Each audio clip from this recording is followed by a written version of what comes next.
Olá, meus queridos irmãos, meus queridos amigos reverianos. Estamos aqui de volta para mais uma aula do Rever, onde a gente vai dar continuidade ao nosso segundo passo. Meu nome é Thaís, vocês já me conhecem? E eu vou dar continuidade conversando com vocês sobre algumas questões do nosso livro, do nosso passo 2. Semana passada, Igor falou sobre a parte teórica do livro. Isso foi extremamente edificante. Ele trouxe situações, ele trouxe realmente pontos acerca do passo 2, sobre a fé, a confiança em Deus e colocar Deus como o único que está na posição realmente de divindade sobre as nossas vidas. Porque muitas vezes a gente coloca nosso próprio eu, o nosso intelecto como Deus das nossas vidas. Eu, por muito tempo, coloquei o intelecto como Deus da minha vida, onde eu achava que eu só seria reconhecida, eu só seria valiosa por aquilo que eu tinha de intelecto, que eu só seria capaz, eu só seria digna de amor se fosse pela minha inteligência. Então eu passei muito tempo endeusando o intelecto sem nem perceber, mesmo dentro da igreja. Nossa, Thaís, convertida desde os 5 anos de idade, estava colocando o intelecto como ídolo, estava. E eu não tinha percepção daquilo ali. Então esse segundo passo, ele me impactou muito, porque eu saí do primeiro passo, como eu já falei até para vocês em sala, saí do primeiro passo facílimo, com a consciência de que estava no fundo do poço. Mas o problema foi, eu não tinha a esperança, eu não tinha fé de que ninguém, nem mesmo Deus, poderia me tirar daquele fundo do poço. Então eu me encontrava numa situação que eu estava tão mal, me sentia tão mal, tão perdida, com uma crise de identidade tão grande, tão afundada nas minhas próprias feridas emocionais, que eu não via saída.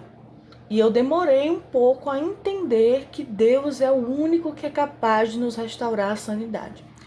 E eu sou absolutamente apaixonada por esse versículo introdutório do nosso passo 2. O nosso versículo-chave, ele fala o seguinte: pois é Deus quem efetua em vocês tanto o querer quanto o realizar, de acordo com a boa vontade dele. Filipenses 2:13.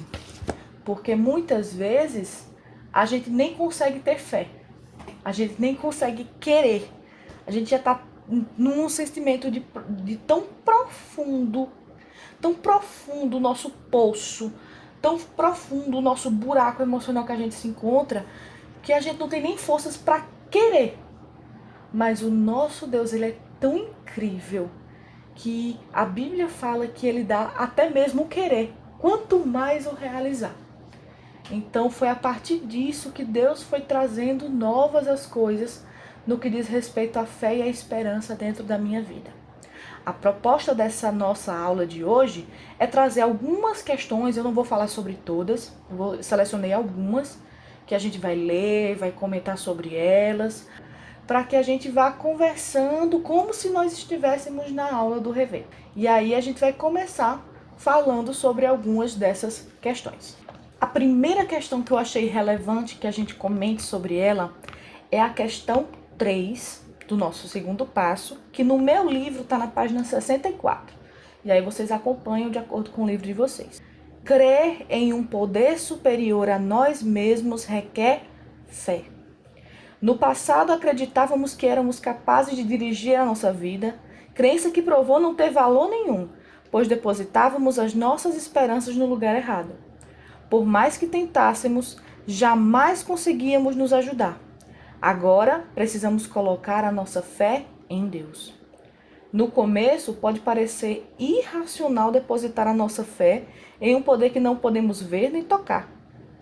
Porém, a mera existência do universo, em toda a sua glória, é prova mais do que suficiente do verdadeiro poder, amor e majestade do Deus a quem buscamos. Faça uma lista de experiências que desafiaram, dificultam ou diminuem a sua confiança em Deus. Quais são as situações do dia a dia onde vocês de alguma forma se sentem impotentes perante a circunstância e acabam deixando de lado um pouco a sua fé e a sua confiança em Deus. Pode ser, inclusive, essa situação que a gente está vivendo agora. A gente admitiu que não tem o controle. E realmente estamos vivendo na prática admitir que nós não temos o controle sobre nada na nossa vida. Nós não temos o controle sobre a nossa saúde. Nós não temos o controle sobre a situação que a gente está vivendo hoje na sociedade com a questão do Covid-19.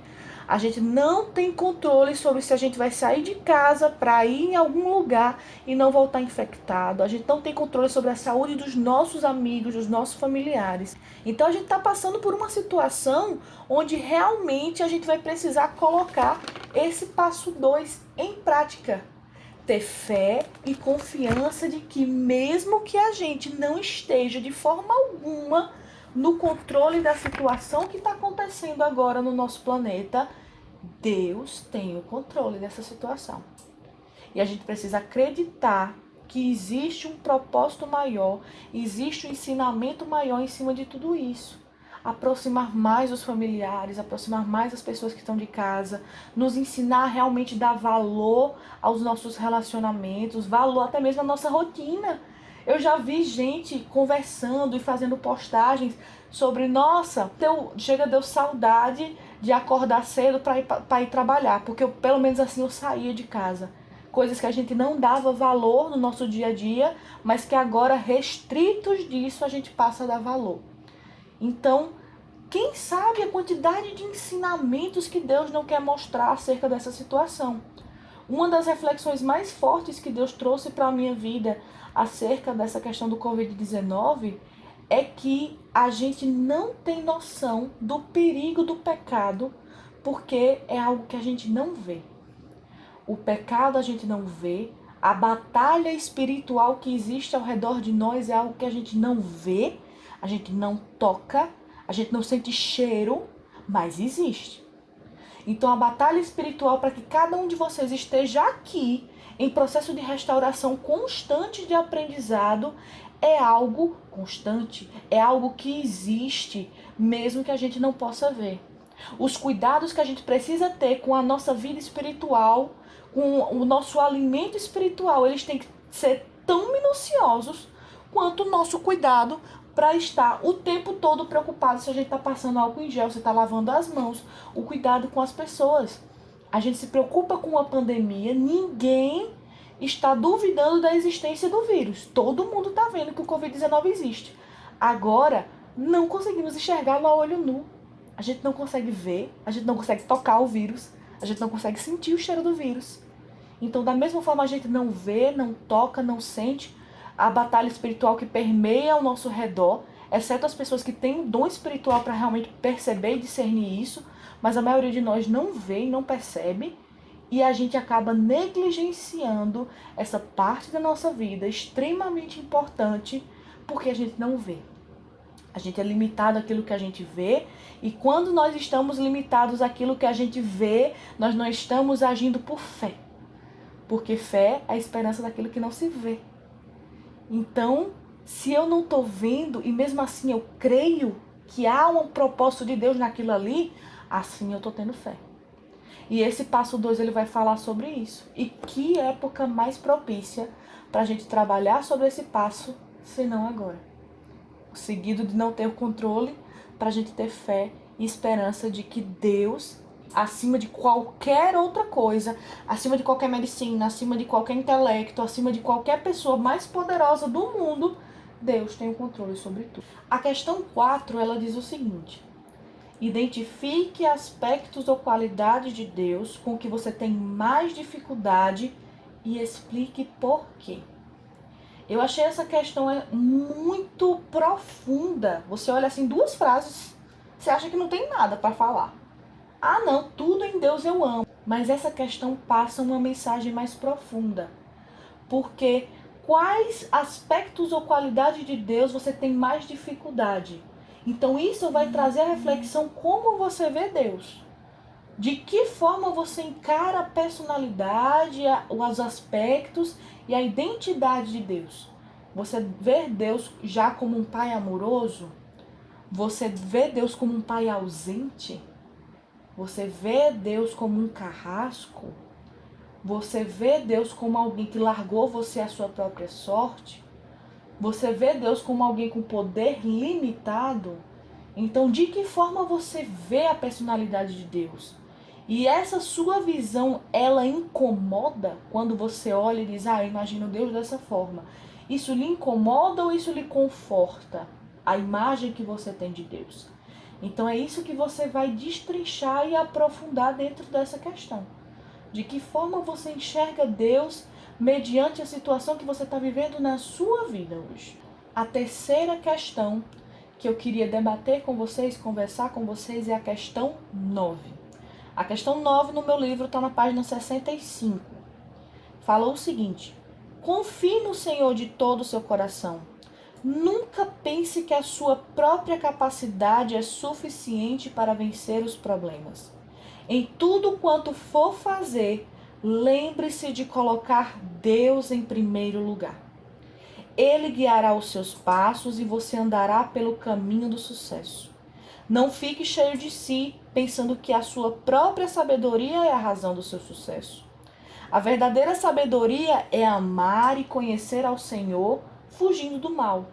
Se você fizer isso, terá sempre saúde e vigor para enfrentar a vida, pois isso será como um bom remédio para curar as suas feridas e aliviar os seus sofrimentos.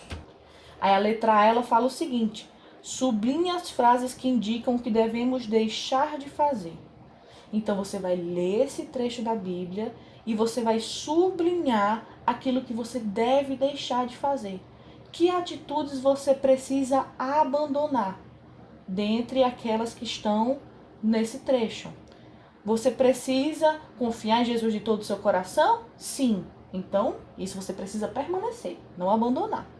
Nunca pense que a sua própria capacidade é suficiente para vencer os seus problemas.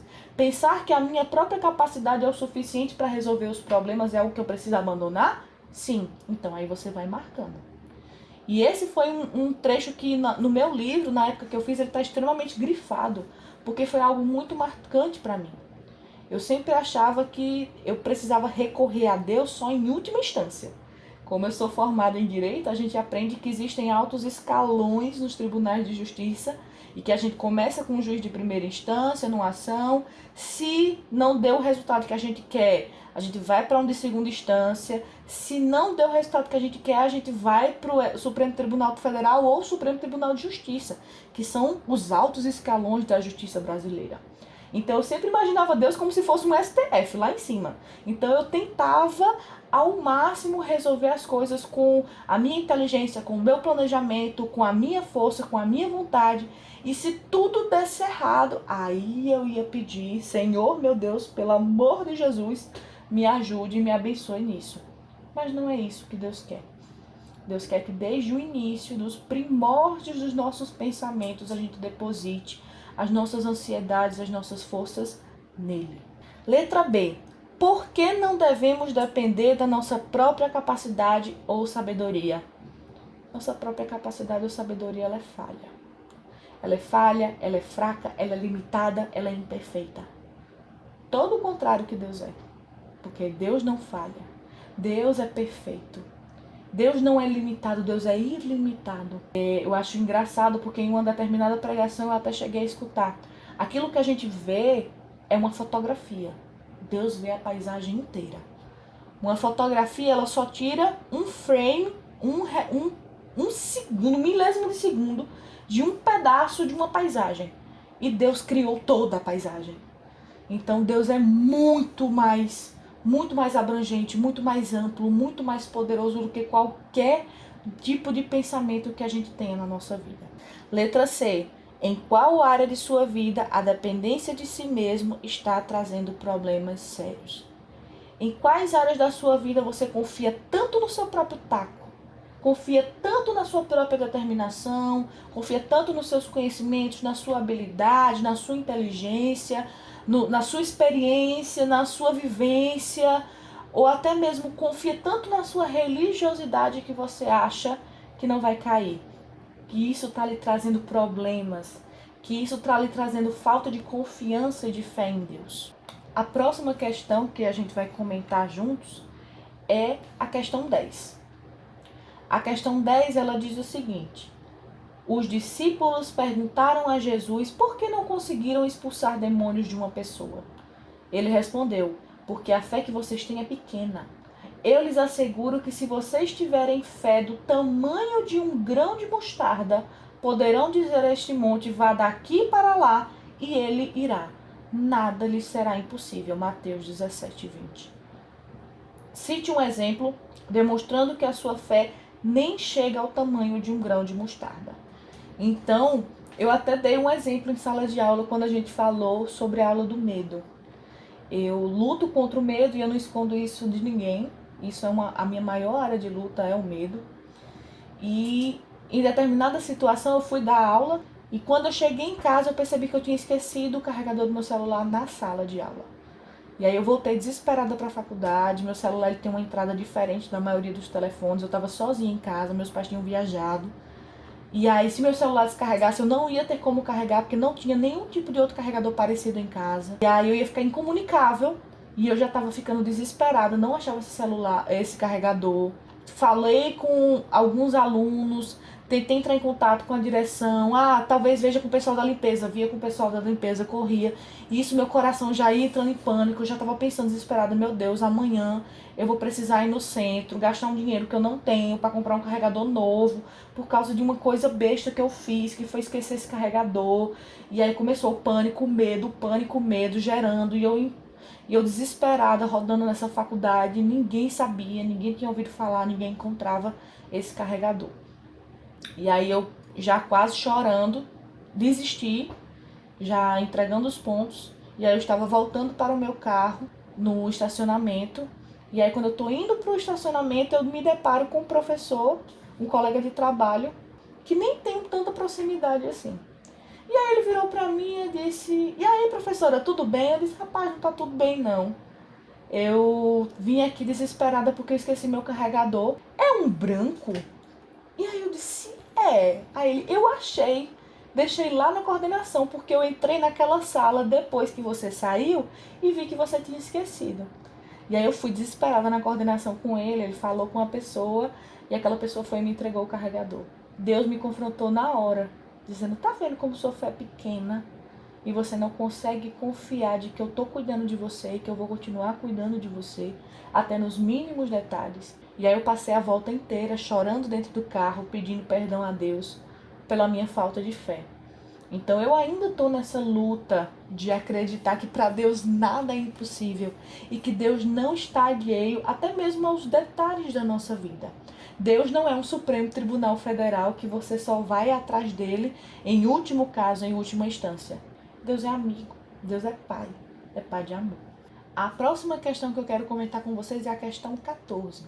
A questão 14 ela está na página 67 do meu livro. Talvez a edição de vocês seja diferente, mas a questão é a mesma. Nessa passagem, sublinhe as qualidades do servo que são mais atraentes para você. Olhem para o meu servo, vejam o meu escolhido.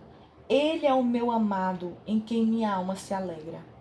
Eu vou pôr o meu espírito sobre ele, e ele julgará as nações. Ele não guerreia nem grita.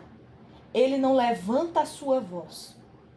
Ele não esmaga o fraco, nem apagará a menor esperança que houver. Com sua vitória final, ele acabará com todas as lutas, e o seu nome será a esperança do mundo inteiro. Mateus 12, 18 a 21. Esses versículos citados do profeta Isaías maravilhosamente retratam a ternura e o poder de Deus. Jesus, o servo amado, era Deus encarnado, demonstrando o seu caráter e interesses. A compaixão dele foi tal que Isaías o descreve como alguém que não quebraria o caniço esmagado, não apagaria o pavio fumegante, lutando para manter o seu fogo. Ele demonstrou repetidas vezes essa compaixão, uma compaixão expressa por alguém com tremendo poder. O mesmo Salvador que podia falar palavras benignas e encorajadoras para uma mulher pega em adultério, podia com igual facilidade levantar os mortos, comandar os demônios e controlar as forças da natureza. O poder que levantou Jesus dentre os mortos é o mesmo poder que ele nos oferece para levantar nossa vida da morte, expressa em nossas dependências, podendo alterar o rumo da nossa vida. E eu gostei muito dessa questão porque ela nos lembra de uma pregação que Mary levou em sala de aula, que foi mostrado um trecho daquela pregação em sala de aula, é uma pregação do pastor Luciano Subirá, que ele fala sobre essa analogia de não quebrará o caniço esmagado e não apagará o pavio que fumega. Aí a nossa letra B ela fala o seguinte: o que lhe dá mais esperança nessa passagem? O que é de tudo isso que a gente leu, que é tão lindo, lhe transmite mais esperança, lhe transmite mais energia, mais confiança de que Deus está fazendo algo em sua vida? Letra C. Descreva o efeito em sua vida de alguém que responde sem gritar, sem levantar a voz e sem esmagá-lo, sem destruir você. Que efeito faz em sua vida quando você às vezes está irritado, está transtornado, não está bem, e a pessoa vem e fala com você de forma mansa, de forma calma, sem gritar, sem levantar voz, sem destruir você com argumentos que vão acabar com o seu emocional, com sua autoestima, que vão ferir você?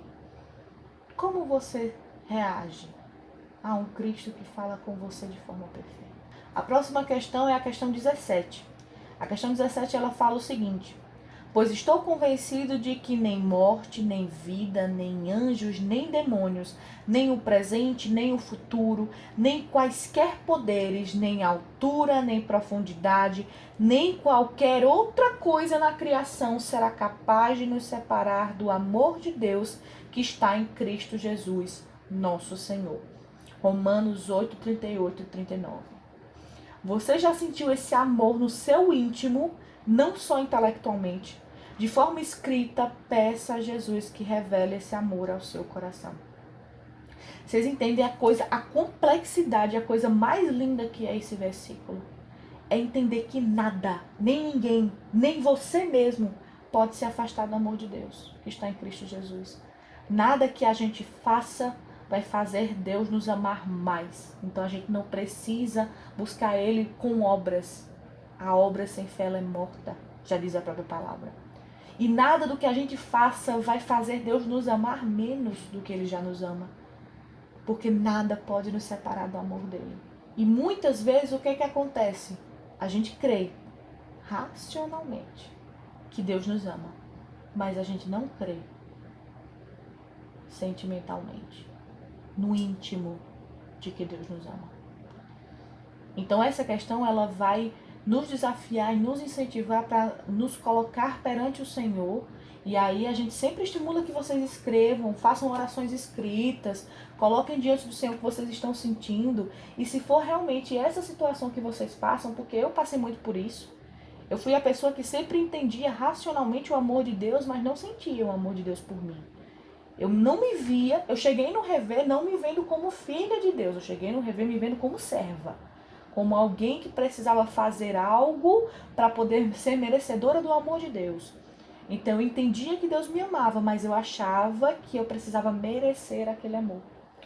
Então, muitas vezes a gente entende intelectualmente que Deus nos ama, mas essa questão nos estimula a fazer uma oração pedindo para que não só seja racional nosso conhecimento do amor de Deus, mas que seja algo intenso, interno. Questão 18. Você não precisa ter medo, porque eu sou seu Deus. Eu lhe darei forças. Eu vou ajudar e manter você em pé, firme, com a minha vitoriosa mão direita. Isaías 41:10. Memorize esse versículo, escrevam em um cartão e guardem-o com você. E meu desafio dessa aula é esse. Peguem esse versículo, principalmente de acordo com essa situação que a gente está vivendo hoje. Memorizem esse versículo, coloquem na porta, coloquem no espelho, coloquem na porta do guarda-roupa, coloquem no mural, em algum lugar que esteja sempre ao alcance da sua vista, para que você nunca se esqueça de que você, e eu também nunca me esqueça, de que a gente não precisa ter medo porque Deus está conosco e vai nos sustentar com a sua mão direita poderosa. De que nada, nem mesmo uma pandemia de uma doença que afeta o mundo inteiro está fora do controle de Deus. E que tudo passa pela vontade dele, pela permissão dele, com um propósito que só ele sabe, que ele vai revelar se ele quiser lá na frente. Quando estivermos prontos a reconhecer totalmente o fato de sermos impotentes com a nossa vida descontrolada, primeiro passo, e quando aceitarmos o poder do alto e enxergarmos o nosso desequilíbrio e insanidade, segundo passo, estaremos prontos para entregar a nossa vida aos cuidados de Deus, que é o próximo passo, o terceiro. Chegou a hora de você despertar do seu sono. Vá em frente pela fé para poder prosseguir nos próximos passos. Minha oração hoje é para que vocês não desistam. Não desistam da caminhada de vocês. Não desistam da restauração de vocês. Não desistam da boa obra maravilhosa que Deus começou na vida de vocês. Permaneçam firmes, permaneçam unidos, se apoiem uns aos outros, estejam com seus grupos de apoio unidos, façam pedidos de oração uns pelos outros pelo WhatsApp, façam videochamadas, videoconferências, estejam juntos, mesmo que não pessoalmente, mesmo que não em carne e osso, mas que a gente possa estar juntos, porque sozinho, não. E cada um de nós pode encontrar um no outro um um companheiro de jugo, de caminhada para nos ajudar nesse processo. Eu queria orar por vocês, por cada um de vocês, finalizando essa nossa aula e pedindo a Deus que Ele esteja nos conduzindo nessa caminhada de restauração. Amém? Pai amado, Pai querido, Senhor, muito obrigada. Muito obrigada, Paizinho amado, porque Tu és um Deus soberano e que nada escapa do Teu poder e do Teu controle. Nada escapa das Tuas mãos, Paizinho. Nada escapa do Teu poder, do Teu amor, Senhor meu Deus. Sabemos, estudamos no nosso primeiro capítulo, no nosso primeiro passo, nós demos um passo de acreditar que mesmo estando no fundo do poço, nós acreditamos que o Senhor tem o controle de todas as coisas. E agora com esse passo 2, eu te peço, Paizinho amado, que o Senhor venha preencher o nosso coração com fé e esperança, que mesmo que o nosso sentimento esteja de estar no fundo do poço, nós cremos em um Deus que é capaz de restaurar a nossa vida, restaurar a nossa sanidade, restaurar a nossa vida emocional. Nós cremos em um Deus que é poderoso para fazer qualquer coisa e muito mais além do que aquilo que nós pedimos ou pensamos. Nós cremos em um Deus que começou a boa obra em nossas vidas e é fiel para completá-la até a vida de Cristo Jesus. Paizinho amado, vá em cada casa, em cada quarto, em cada local, onde cada um desses meus irmãos que estão junto comigo nesse processo, cada um dos teus filhos amados, Paizinho amado, que está precisando do teu apoio, está precisando do seu incentivo, está precisando, Paizinho amado, do teu sustento, que eles se sintam renovados, que eles se sintam, Paizinho amado, se sintam amados pelo Senhor. Que não seja um amor racional, mas que seja um amor sentido, que seja um amor profundo, vivido, Paizinho amado. Esteja com eles em cada lugar onde eles estejam. Que o teu abraço seja sentido mesmo que a gente esteja em uma situação onde a gente não pode ter muito toque físico das outras pessoas. Mas que o Senhor se faça presente de forma especial, de forma única e de forma individual. Continua a guiar esse nosso processo junto conosco, Paizinho. E é no nome de Cristo que eu te oro, te peço e desde já te agradeço. Amém. Amém. Até a próxima aula, terceiro passo. Beijos, fiquem com Deus e até mais.